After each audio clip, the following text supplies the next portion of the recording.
Some subway riders in San Francisco, they're asking this question: have my First Amendment rights been violated? But, you know, when you talk to the folks with the mass transit system in the city, they say they're just trying to keep passengers safe. Here's the story. Protesters, led by this hacker group Anonymous, they tried to disrupt service at several BART stations across the city yesterday. BART, an acronym for Bay Area Rapid Transit.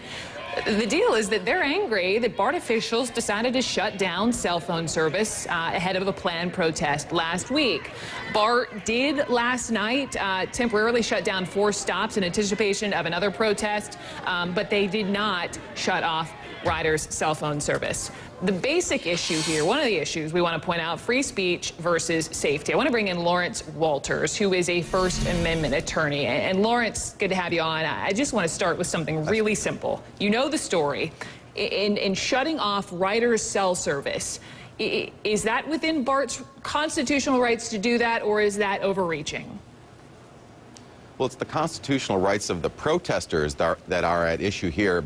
BART doesn't have constitutional rights to do anything. The constitutional rights of the protesters are the ones that we should be concerned with here. And this is a compound violation. Not only were the free speech rights of the protesters interfered with by shutting down the cell phone service, it was done for the purpose of violating another constitutional right, which is the right of association. They were just worried about this protest, and they tried to interfere with free speech rights as a means to control a protest, which is a compound violation of the Constitution. It's outrageous. Well, I know that this is sort of, and correct me, but I think this is getting into territory that hasn't really been delved into in terms of government shutting off cell service. In this case, it's, you know, a city's public transportation system. But I did talk to a BART communications official yesterday. He came on the show, he stood by their decision, and he said essentially that the agency very much so acted within the rights of the Constitution. I want to just play just a portion of what he told me.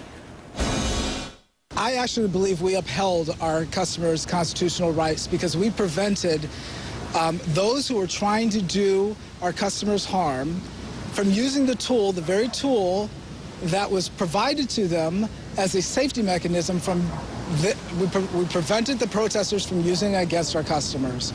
And so we preserved that tool for them in a very narrow focused period of time, 3 hours, in which they said they were going to disrupt BART service, as well as over 4 stations. And only on the platform level was this disrupted in the interest of protecting their constitutional right to safety as well as their ability to free speech.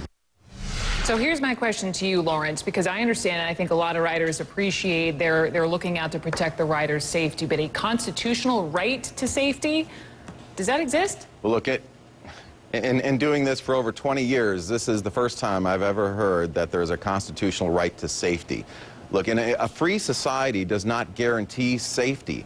It is somewhat dangerous to live in a free society. If you want a safe, secure society, then move to a place like Russia or China where everything is controlled and nothing ever happens. That's questionable. But here, this is a free society which requires a certain thick skin to live in and a certain degree of tolerance. And yeah, there might be protests. Yeah, sometimes people might be inconvenienced, but that's the price we pay to live in a free society and to have freedom of speech. And it's not up to BART to decide when we get that freedom of speech. Are there any situations in which a government, a mass transit system, could, rightly so, turn off someone's cell service?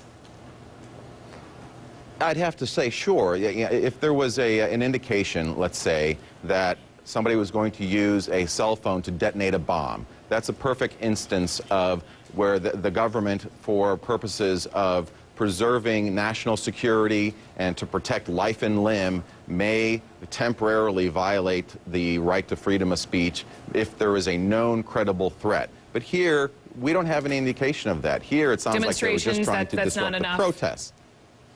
No, stopping a demonstration, which is in itself protected, is not sufficient. Just wanted to ask. Lawrence Walters, First Amendment attorney, appreciate you coming on. Now this. Happy to be here.